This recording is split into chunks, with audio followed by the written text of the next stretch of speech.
The New York Knicks have fired Tom Thibodeau, and let's start by reading their statement. Here's Tom Thibodeau takes the New York Knicks to the Eastern Conference Finals for the first time in 25 years. And his reward for that is, you're fired.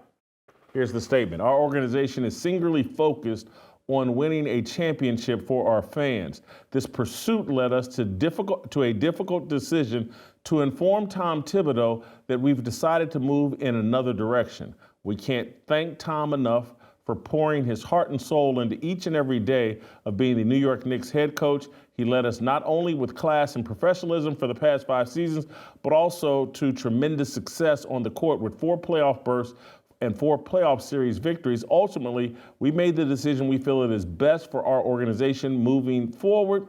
Tom will always be a part of our Knicks family, and we truly wish him nothing but the best in the future. Why is this so interesting and fascinating to me? I believe there have been 5 NBA coaches fired during this 24-25 season. And it's let's do it in order. I believe this is in order. Mike Brown was the first coach to get fired. Sacramento Kings coach, he was hired May 9th, 2022. He was fired 2 days after Christmas, just this past Christmas in 24. Mike Budenholzer, I believe the Sacramento Kings started out 13-18, and that's what got Mike Brown fired. Mike Budenholzer, coach of the Phoenix Suns, he got fired at the end of the season. He was hired just a year ago, or not quite a year ago, or his tenure lasted not quite a full year. It lasted 11 months. Hired May 11th, 2024, fired April 14th, 2025. The Suns, after doing well last year, backed up this year. I believe they finished 36-46. Budenholzer's had some success in the NBA. I believe won a championship with the Milwaukee Bucks. He's an accomplished head coach. He was fired. Taylor Jenkins, head coach of the Memphis Grizzlies. I believe when he got fired, and this is after a 6-year run, he was hired June 11th, 2019, fired March 28th, 2025. I believe the Memphis Grizzlies were 14 games over 500 when he got fired.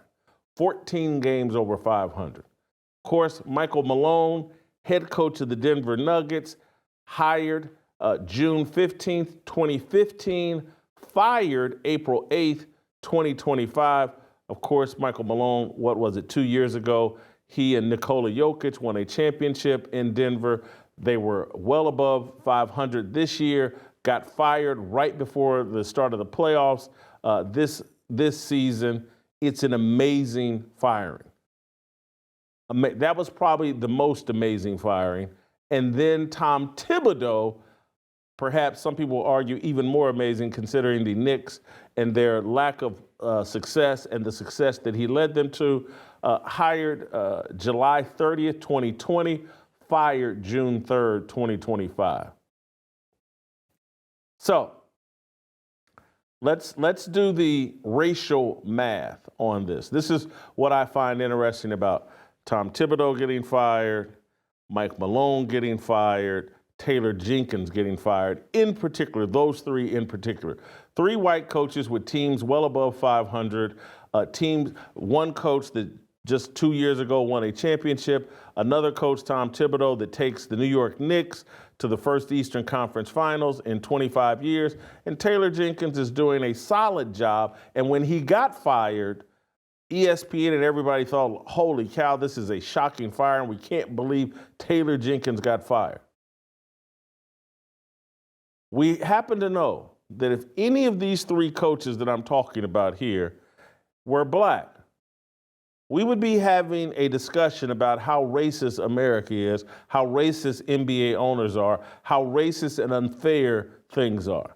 And the argument I've been making forever about all these coaches' situations, about all these billionaire owners, is they don't care about race. Billionaires and owners of that level, they do what they please. They're not sitting around going, oh, I don't want to put a black man in charge, or oh, I'm going to have a shorter leash with a black man than a white man. They operate at their whims. They like to make snap decisions, and they're not running around feeling sorry for people they've given multi-million dollar contracts for multiple years that they have to pay off. There are no victims here.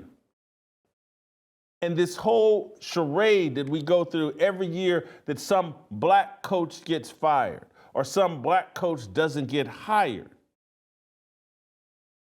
Then we have to go through this whole deal about how racist the system is and how unfair it is and how I can't believe the Boston Celtics moved on from Ime Udoka when he got caught banging someone on the job. And that's racist and they should have looked the other way and there's some sort of whataboutism. Life is unfair. And when you step up for these big leadership positions that pay millions of dollars, you run the risk of somebody with more money than you saying, hey, you know what? I want to try someone else and I want to try something new and different. You sign up for leadership positions, they may end up taking that leadership away from you. It's happened to me. It wasn't racism that got me fired at The Undefeated and at ESPN. It was the unfairness of life. And it's unfair to everybody. I didn't get fired because I was black. I got fired because Bob Iger and John Skipper and John Kozner and the people that run ESPN wanted to do something different. They wanted a different style of leadership and a different style of journalism than what I was going to offer. Unfair? In my opinion, yes. Racist? Absolutely not. And so I wish that we would man up and quit all this whining and quit reducing the conversation to the lowest common denominator and the dumbest, simplest, most divisive conversation we can have.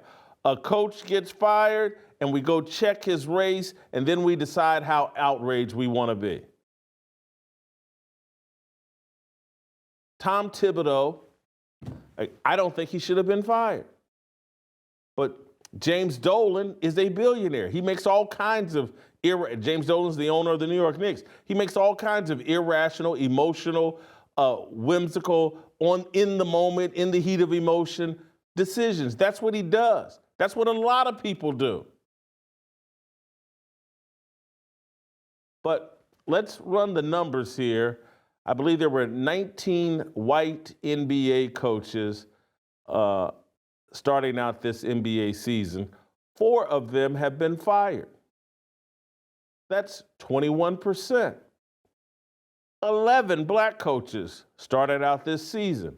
1 has been fired. That's 9% of black coaches have been fired. What should we make of that? Could we argue that the NBA is racist against white coaches? Could we argue that, and maybe there is. I'm going down this whole line about, hey, this thing, it's not about race, but we have tilted the scales in such a way that we are more free. Society, leaders are more free to fire white men without repercussions, without PR nightmares and blowbacks than they are black coaches. For someone like myself, I don't want to hire anybody that it's difficult to fire. Who wants to hire someone that will turn around and sue them and make all kinds of accusations about their character and say that they're racist if they get fired? And so many of you are wondering why you never get put in a position of leadership. Oh, you can get a job, but no one will put you in a position of leadership because they know they have reason to fear you. You will call them racist. Hey, if you didn't show up for work on time for 30 straight days. Well, it's racism, the reason you fired me. You didn't complete your task. You were rude and abusive to your coworker. Well, it's racism. And then there's some whataboutism. Well, you know, my white coworker, they were late 3 times too. This whole thing needs to stop. These, particularly in sports, when it's a bunch of millionaires wrestling for money with billionaires. Stephen A. Smith and all the other low IQ talkers, all the former jocks and athletes that all just want to sit around and say, well, that's racist, and they didn't like me because of X, Y, and Z, and they wouldn't let me be fully, authentically, unapologetically black. You sound like a bunch of women. They didn't want me to wear my hair dressed like I just came out of a beauty salon with my mother. They wouldn't let me be authentically black. They wouldn't let me wear this weave so I could look like a white woman while being authentically black. My fake eyelashes were too, anyway, all of it. If you enjoyed that video, be sure to hit the like button and subscribe so you never miss a moment of Fearless.